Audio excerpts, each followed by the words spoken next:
Ó Deus amado, muito obrigado, Senhor, porque podemos te louvar livremente, ter essa liberdade, Senhor, de cantar louvores a Ti.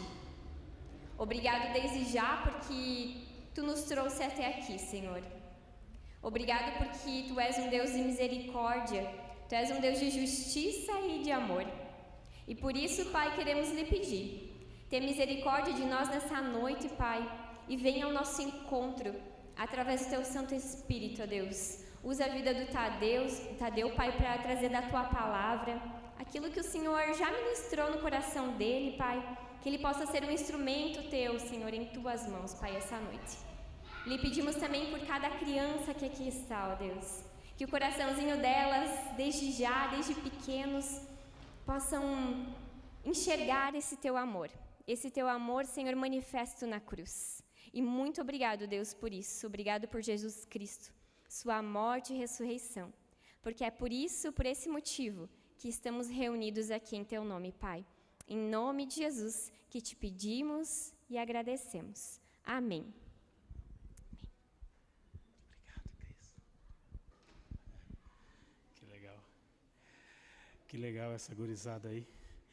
Boa noite, gente. Queria desejar uma boa noite a todos nós que estamos aqui presentes e também dizer que você que nos acompanha pelas nossas redes sociais, YouTube e tudo mais, o meu desejo do meu coração é que o Espírito Santo de Deus esteja com você onde você estiver e quando você estiver escutando essa palavra. Bom, queridos, acho que foi projetado ali, eu não olhei muito bem, não prestei atenção, mas na projeção ali o meu sobrenome apareceu Tadeu Domingos, e de fato é o meu sobrenome, mas eu falei com o Martin Weigart ainda na quinta-feira e pedi para ele me emprestar o sobrenome dele, pelo menos para esse domingo. E ele disse assim, tá tranquilo. Então vocês podem me chamar de Tadeu Weigart e na segunda-feira eu mudo de volta, porque eu sei que para vocês é mais tranquilo escutar uma palavra de alguém que tem uma tradição germânica, quem sabe chega um pouco mais ao coração de vocês. E eu não tenho nenhuma pretensão aqui nessa noite de desconstruir a nossa história e tudo aquilo que nos foi trazido até agora. Então, eu estou em paz com isso e eu acho que isso é muito legal. Então, uma coisa também que gostaria de dizer, eu também não tenho nenhuma pretensão de dizer de que a minha fala nessa noite, do assunto que discorrerei daqui a pouco, ele não tem a pretensão de dizer, é isso daqui que está certo, engulam isso daí de goela abaixo e está tudo certo. Eu tenho a verdade, não é minha pretensão. Ainda essa semana eu estava conversando com um amigo que é muito querido, o Michael Reiner, é um amigo do coração, e a gente estava conversando sobre essa tradição teológica da Reforma Protestante, e uma das coisas que vem muito forte ao nosso coração, todas as vezes que a gente conversa, é que na história da teologia reformada, e aí especialmente para nós que somos luteranos, né, Lucas? Extremamente luteranos, a gente tem essa história com o Martinho Lutero. E o Martinho Lutero, quando ele surge com esse dom e essa vocação de Deus para trazer às claras ou à luz das pessoas, especialmente as pessoas mais humildes, ele constrói 95 teses, e aí a história diz que o Martinho Lutero vai para a Catedral de Wittenberg e afixa essas 95 teses na Catedral de Wittenberg. Agora, a pretensão de Martinho Lutero não era nem um pouco de dizer que essa era a realidade e a verdade absoluta e que o Espírito Santo tinha falado com ele e ele era o dono da verdade. Pelo contrário, Martinho Lutero, quando traz essas 95 teses, ele diz assim, essa é a minha opinião, isso é o que Deus tem falado ao meu coração. Venham e tragam a contribuição de vocês e a gente vai sentar à mesa e vai debater e vai discutir qual que é o melhor caminho que o Espírito Santo tem para nós e para a sua igreja. E uma outra coisa também que vem ao meu coração nessa noite é de que quando eu piso nesse chão aqui da Redentor, me vem um sentimento de gratidão, porque eu não estou sozinho aqui nessa noite. Eu tenho centenas de pessoas que estão comigo em oração, mas não apenas só em oração, mas que estão comigo na história. Eu sou fruto de um projeto missionário que surgiu a partir daquilo que Deus falou com essa comunidade e o desejo no coração que Deus colocou no coração de pessoas para ir daqui de Curitiba até o sertão nordestino pregar o Evangelho para a gente, escutar uma boa palavra, poder ter a oportunidade de crescer. Ainda lembro quando nós éramos jovens, não era, amor? Sou casado com a Elânia, minha esposa está ali. Nós éramos jovens e nós estávamos naquela coisa de como é que é essa coisa do namoro, e o casamento, como é que é isso? E a gente olhava para as igrejas evangélicas que estavam lá na região, assim meio que em volta, a gente dizia assim, é complicado, não vai dar. Aí um belo dia a gente ficou sabendo de uma galera que estava pregando um evangelho com uma tonalidade um pouco diferente. Vamos lá dar uma olhada, vamos ver como é que é isso daí. E a gente se achegou naquela comunidade, e essa é a nossa história. Nos casamos ali em 2005, então tem muita gente comigo aqui, tem muita gente conosco aqui nessa noite que faz parte da nossa história. E o que eu queria falar com vocês, a proposta da temática, até quando eu conversei com o pastor Dudu ali, muito tempo atrás, eu falei com ele, e aí ele falou assim, cuidado nas heresias. Bom, eu falei, então vai para lá e faz esse feedback. O Dudu está ali, está de prontidão para corrigir depois. Não precisa se levantar na hora do culto, né, Dudu? Pelo amor de Deus, deixa para corrigir depois. E eu sugeri para ele uma palavra que tinha no meu coração, que é justamente sobre a essência do Evangelho, que não só para mim, mas para Jesus Cristo tem a ver com o reino de Deus, que é o que ele vem trazer. Então eu teria hoje sugerindo para vocês 2 textos bíblicos, porque eu sei que vocês também são da Bíblia Sagrada, e eu acho muito importante. Então nosso querido amigo lá, que é o Noro da Cati, vai projetar para nós. Bom, o primeiro texto está na primeira carta do apóstolo Paulo aos irmãos em Coríntios, capítulo 15, versículos de 1 até 4. Então vamos ler. Irmãos, quero lembrá-los do evangelho que preguei a vocês, o qual receberam e no qual estão firmados. Ponto. O apóstolo Paulo fala bem categoricamente. Por meio desse evangelho, vocês foram salvos. Se guardarem fielmente a palavra que preguei a vocês, caso contrário, vocês têm crido em vão. Próximo versículo. Pois o que primeiramente transmiti a vocês foi o que também recebi, que Cristo morreu pelos nossos pecados, segundo as Escrituras, foi sepultado e ressuscitou no 3º dia, segundo as Escrituras. Então, se você fosse perguntar para o apóstolo Paulo o que significa o Evangelho, ele ia dizer 3 coisas. A priori, seriam 3 coisas que o apóstolo Paulo ia dizer. Primeira coisa que para o apóstolo Paulo significa o Evangelho, Cristo morreu. Primeira coisa. Segunda coisa, Cristo foi crucificado. Cristo foi sepultado. Terceira coisa, ressuscitou ao 3º dia. Então o apóstolo Paulo tem clareza de que o Evangelho para ele resume-se: Cristo morreu, foi sepultado e ressuscitou ao 3º dia. Isso é o Evangelho para o apóstolo Paulo. E aí a minha pergunta e a pergunta de vocês, está certo? Claro que está. Em primeiro lugar, porque está na Bíblia Sagrada, e em segundo lugar, porque foi o Paulo que escreveu. Então, fecha aspa, ou sem aspa mesmo, essa é a perspectiva do Paulo enquanto Evangelho. E aí, tem um outro texto também que vai aparecer ali para nós, que é no Evangelho segundo o evangelista Marcos, que vai aparecer para nós, que é um texto de Marcos 1, 14 e 15. Diz assim: Depois que João Batista foi preso, Jesus foi para Galiléia, proclamando o Evangelho de Deus. O tempo é chegado, dizia ele. O reino de Deus está próximo. Arrependam-se e creiam no Evangelho. Bom, para o apóstolo Paulo, o Evangelho é: Cristo morreu, foi sepultado e ressuscitou ao 3º dia. Para Jesus, segundo o evangelista Marcos, muda um pouco. E o que muda? Muda que para Jesus a dinâmica é outra. Ele está dizendo que para ele o Evangelho é que o reino de Deus chegou.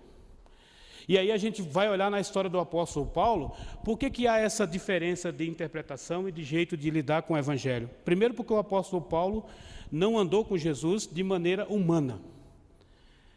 O encontro do apóstolo Paulo está lá registrado no capítulo 9 de Atos. Foi um encontro onde ele recebeu uma presença e ele viu e ouviu uma voz que falou com ele, a caminho de Damasco. A Bíblia diz que Paulo estava caminhando em direção a Damasco para prender alguns irmãos que criam nesse evangelho, e aí ele tem um encontro com Jesus. E a Bíblia Sagrada vai dizer que ele ficou 3 dias sem conseguir enxergar.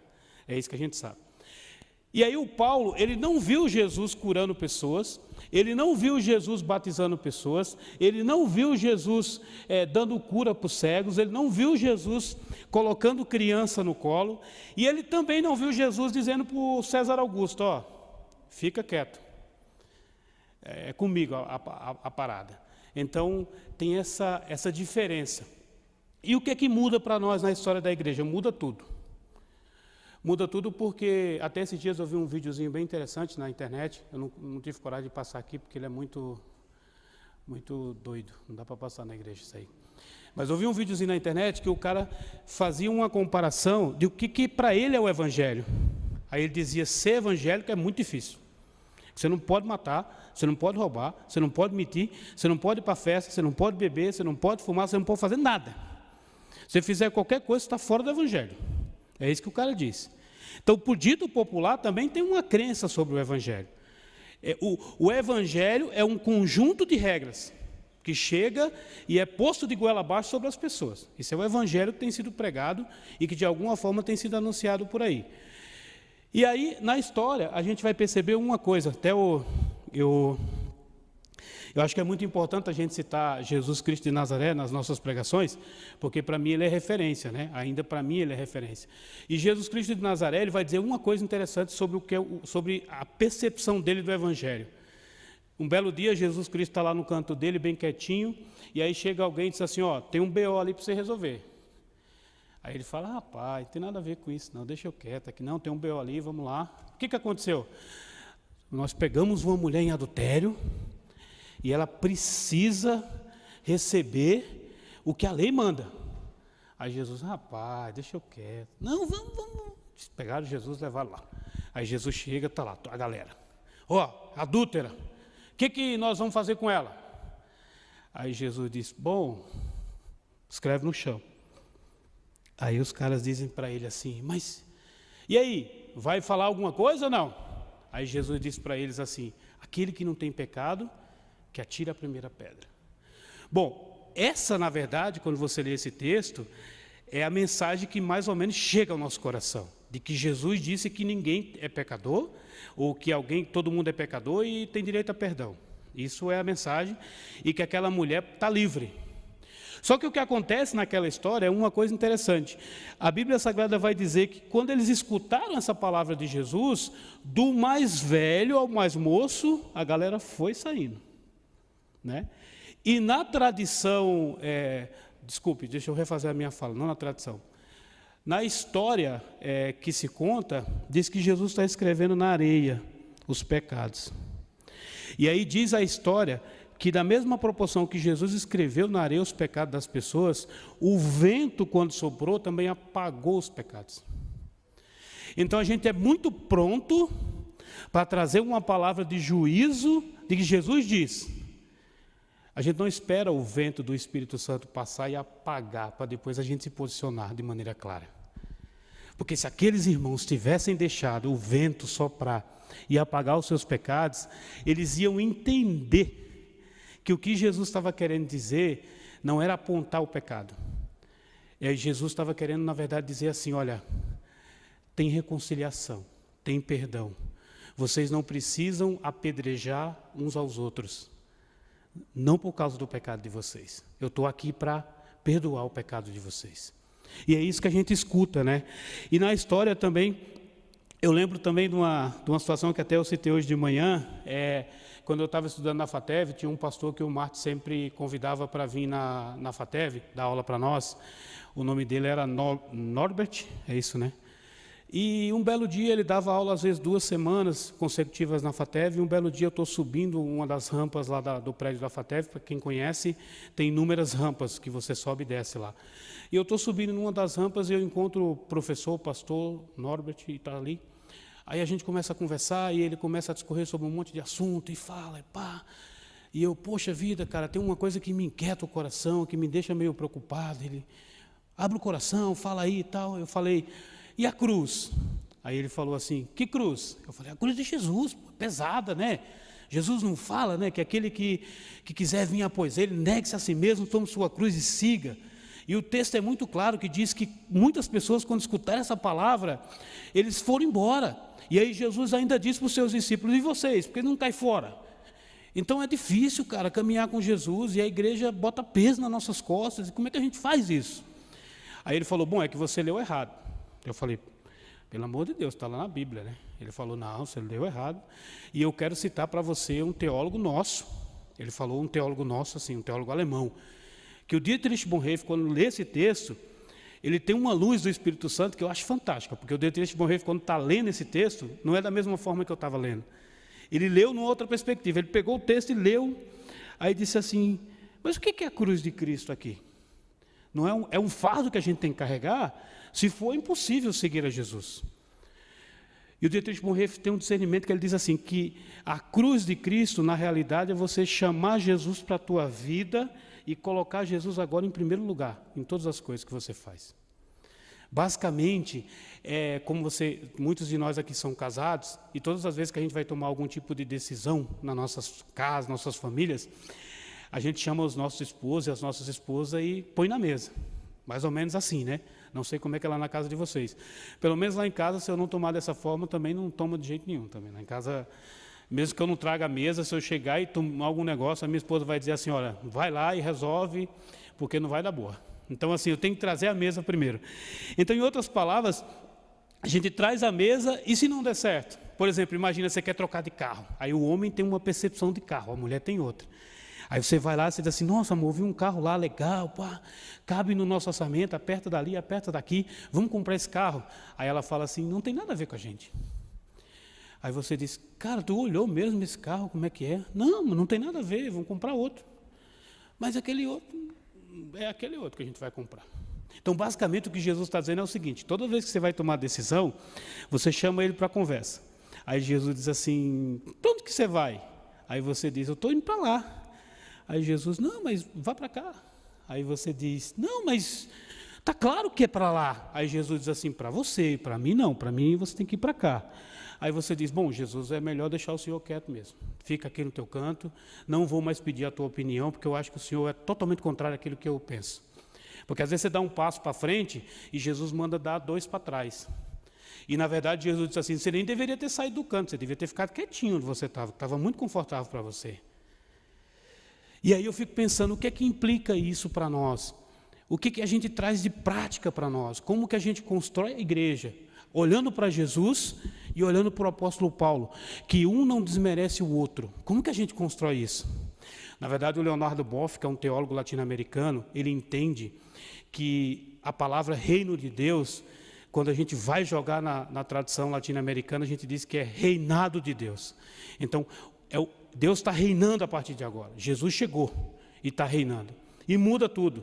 E o Leonardo Boff, nos anos 80, acho que 70 e alguma coisa, para os anos 80, ele escreveu um livro que tinha um título da seguinte forma. Deus, carisma e poder. Não, Igreja, carisma e poder. Foi o livro que ele escreveu. E no livro que o Boff escreve, ele diz o seguinte, que na tradição cristã que se criou depois de Jesus, não por causa de Jesus, mas também talvez por causa do que se equivoca na interpretação do que o Paulo explica sobre a igreja. A gente criou uma seguinte distinção sobre como funciona a organização do Evangelho. Deus, igreja, povo. É assim que a gente aprendeu. Aí o Leonardo Boff diz o seguinte, não, se a gente olhar para Jesus, para Marcos lá, para o reino de Deus, na verdade é o seguinte, é Deus, povo, igreja. Tudo isso aqui que você está vendo, bancos, toda essa essa estrutura que você está vendo aqui, ela funciona com um propósito. Qual que é o propósito? Para servir as pessoas. Não são os pastores, não são os teólogos que dão o tom da nossa caminhada. Quem dá o tom da nossa caminhada é o mais fraco. Para Jesus, a igreja caminha no passo do mais fraco. Não é no passo do mais forte. Não é do que tem mais conhecimento. Para Jesus, a igreja caminha na direção do necessitado de todas as coisas. Economicamente falando, espiritualmente falando, seja o que for. Por isso que o Martin Weingart sempre dizia que quando você vai pregar, se as crianças não entendem o que você está falando, você tem que reconstruir a tua prédica. Porque a nossa fala, ela tem que ser cada vez mais simplificada para que as pessoas possam entender, e entendendo o que Jesus está falando, a igreja vai caminhando. Então Jesus está dizendo, o reino de Deus chegou. E como que o reino de Deus chega? O reino de Deus chega em primeiro lugar com alguém que vem mudar toda a dinâmica que está estabelecida.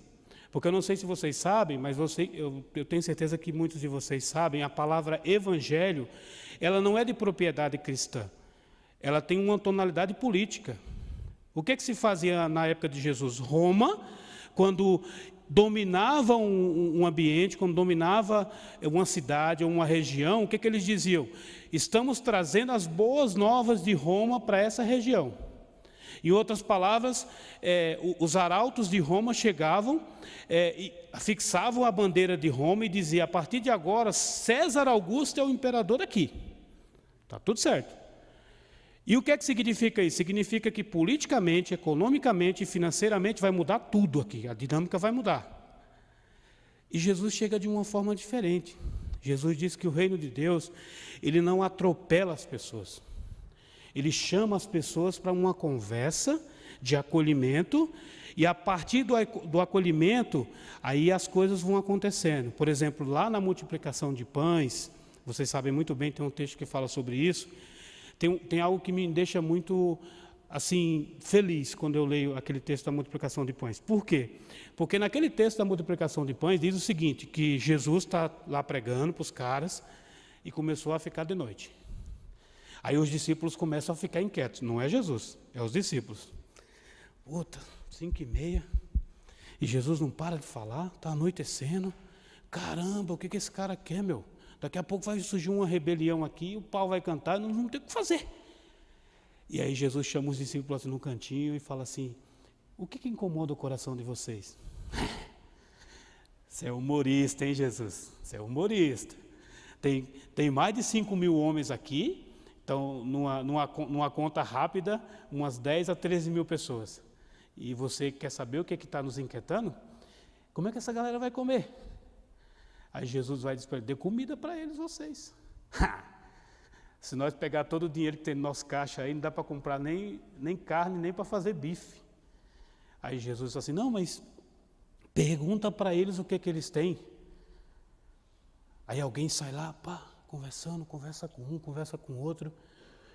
Chama um fulano que tem uns pães ali, tem uns peixes. Aí Jesus disse, começou legal. Agora vamos fazer uma outra dinâmica. Aí a dinâmica de Jesus é essa. Presta atenção, vê se você acompanha meu raciocínio. Vamos dividir em grupo de 100 e de 50. Aí divide todo mundo, comunidade do Redentor, Batista, tal, todo mundo ali misturado. Não tinha essa coisa toda que nós temos hoje, né? Mas está lá. Aí Jesus divide a galera. A primeira coisa que quando eu vejo essa divisão, eu penso assim, você numa multidão, num grupo de 13 mil pessoas, você é uma ilha. No grupo de 50 ou de 100, você é comunidade. A dinâmica muda. E aí a Bíblia Sagrada diz uma coisa interessante, porque não se explica como é que foi feito aquele milagre. Só diz que sobrou bastante pão e peixe. Mas eu, como sou um cara meio assim, gosto de ficar, remoendo, cutucando as coisas para descobrir algumas coisas assim, eu penso na minha cabeça, né? Que quando Jesus dividiu a galera, aí apareceu mais um João lá que disse assim, é que tinha uma multidão aí, mas eu não queria dizer, eu tenho aqui na minha sacolinha mais uns pães e mais uns peixes. Aí depois apareceu a Maria que disse assim, olha, eu tinha mais um pão, mais uns peixes aqui, vamos jogar nesse bolo aqui? E aí daqui a pouco, sabe o que acontece? A igreja tem que tem que carregar as bênçãos multiplicadas no meio da comunidade das pessoas que elas não acreditavam. Porque a lógica não mudou. A cabeça de Pedro era o Império Romano ainda. Vamos descer de goela abaixo nessas pessoas, o que a gente tem que dizer, e está tudo certo. E aí Jesus disse, não, a gente tem que perguntar para essa galera o que é que essa galera quer, o que é que eles têm.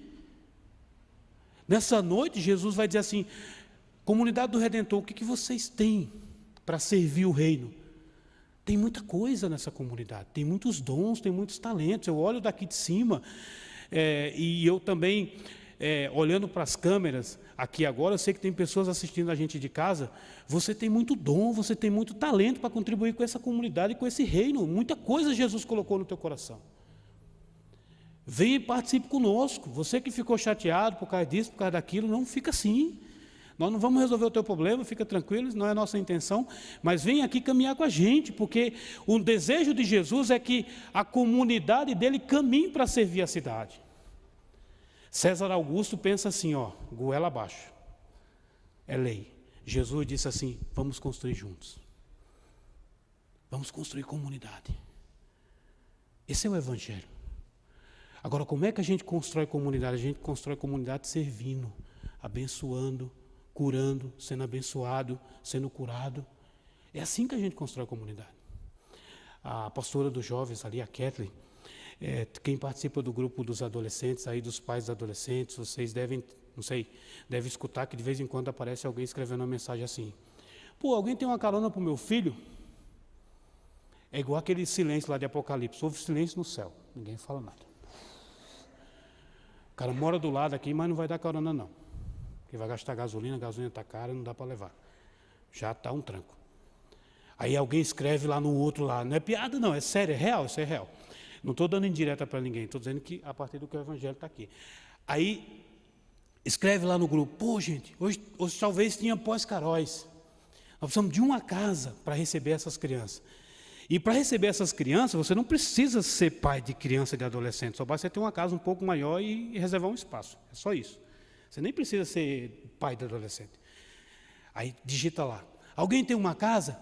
Silêncio no céu. Aí eu imagino Jesus escrevendo nesses grupos do WhatsApp, né? Gente, é verdade mesmo que vocês não têm nem uns pãezinhos, nem uns peixes aí mesmo? Escreve uma mensagem e envia. Aí bota um texto bíblico que é para poder, validar. Aí a galera, silêncio de novo. Aí vem o apóstolo Paulo e escreve um texto lá no WhatsApp. Vocês gostam de cruz, é? Então lá vai. O que eu preguei para vocês foi isso. Se vocês não se arrependerem, cruzem vocês. Inferno em vocês. Aí aparece um monte de gente. Tem a minha casa aqui, tem a minha gasolina, meu carro ali para dar carona. Aí começa a aparecer uma galera. Mas não é assim que se caminha, não é assim que Jesus quer caminhar com a gente. Jesus está dizendo assim, não é sobre você, é sobre nós. É grupo de 50, é grupo de 100, e que se junta para servir o reino de Deus. É isso que Jesus está falando para nós. Então, nessa noite, querido, o convite que Jesus faz para nós sobre a essência do Evangelho é que nós somos desafiados a caminhar com Ele a todo momento. A todo momento. Eu me lembro quando eu era piá, gurizão, e aí eu conversava muito com o Ayrton, que era o pastor nosso na época lá, e eu falei, Ayrton, o que você veio fazer aqui? Como é que você veio para cá? Ele falou, senta aí que eu vou te contar. Aí ele me contou. Tem uma igreja lá em Curitiba, chamada Comunidade do Redentor, lá tem uma galera legal, sabe? Galera nota 10. E a galera põe a mão no bolso, e ora, e põe o joelho no chão, e ora por vocês, e constrói comunidade, e abençoa vocês. Eu falei, um dia eu quero conhecer essa igreja aí. E hoje eu estou aqui com vocês. Porque vocês entenderam que o Evangelho tem a ver com o reino de Deus, e não só apenas com a cruz. Porque se alguém tivesse chegado para mim naquela época com a mesma mensagem, que ou você tem Jesus ou vai para o inferno, eu estou fora. Não quero conversa com o inferno. Deixa o inferno para lá, porque para muitas pessoas o inferno já está acontecendo aqui, né? Porque é uma dinâmica de acordar cedo, tem que trabalhar, ganhar salário mínimo, pagar conta, tem que sortear os boletos para pagar, porque não consegue pagar tudo. Então isso já é um inferno. Então se você chegar para a pessoa que a proposta de Jesus é inferno e céu, o cara está fora. Tem que primeiro oferecer o céu. E a gente oferece o céu para as pessoas a partir de atitudes simples. Vivência comunitária, não é sobre nós, é sobre o que Deus tem trazido para nós e o quanto Deus tem abençoado nós nessa caminhada. Então, o meu desejo, o meu desafio, entendendo que aquilo que Deus tem falado ao meu coração é que Deus me ajude a servir o mais fraco nos passos de Jesus. Um parênteses aqui, quem assistiu aquela série The Chosen, você vai lembrar que tem um capítulo lá que Jesus está caminhando com seus discípulos, e eles chegam num lugar e eles param. Aí a Bíblia diz que era ali necessário passar em Samaria. Aí os discípulos, isso é o que The Chosen está falando, né? Eles, não dá para passar por aí não, Jesus, os caras não gostam da gente. Aí Jesus diz assim, não, mas vocês estão comigo ou não? A gente está contigo, então só me seguir. E aí tem uma cena fantástica, que é Jesus caminhando na frente e os discípulos atrás, indo para onde eles não sabem o que vai acontecer. Mas uma certeza aqueles camaradas têm, o nosso mestre está indo. Então, se ele está indo, a gente vai atrás, porque ele sabe para onde ele vai e o que ele quer. E nós estamos aqui para seguir o mestre. Então, se Jesus está dizendo, como um dado redentor, vamos para cá, a gente vai para cá. Porque é o que Jesus quer para nós. Então, a minha oração e o meu desejo é que Deus nos ajude a caminhar no passo de Jesus. No que Jesus nos oferece enquanto evangelho, é palpável. É pão e peixe. É conversa com os adolescentes